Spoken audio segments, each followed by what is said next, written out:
كابتن سرور عبيد، إداري الفريق الأول كرة اليد بنادي الشعب.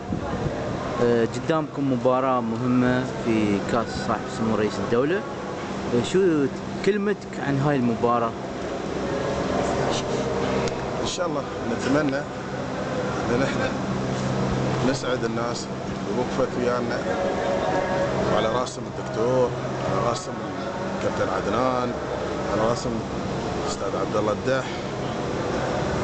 شوفوا ما قصروا ويانا، والناس قد ما قدرت وقفت ويانا، ولازم نحن يعني نتوج جهدهم هذا، لأن نحن على الأقل نفرح.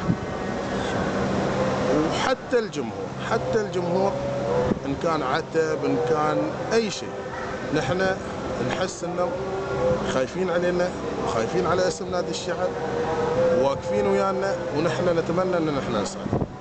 إن شاء الله. نتمنى إن نحن نسعد. وصدقوني هي مباراة كاس، هي مباراة فيها فوز وخسارة، لكن نحن نأمل إن نحن نقدم ما يعني قد ما نقدر، وإن شاء الله نفرح الناس. كابتن، نادي الشعب معروف بروحه يعني المعنوية، فدوركم المعنوي كإداريين مهم. فشو تشوف معنويات اللاعبين؟ والله شوف، اليوم أنت عندك فريق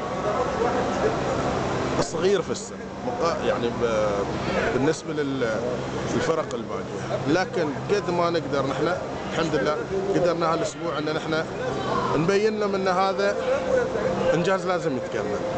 مش يعني نحن نوقف على أن نحن حققنا إنجاز وصلنا المربع، لا، نحن لازم نكمل، لازم يكون لنا طموح، وهذا حق شرعي. وإن شاء الله إن شاء الله. إن شاء الله الله يوفقنا. بالتوفيق كابتن. شكرا يا كابتن. مشكور.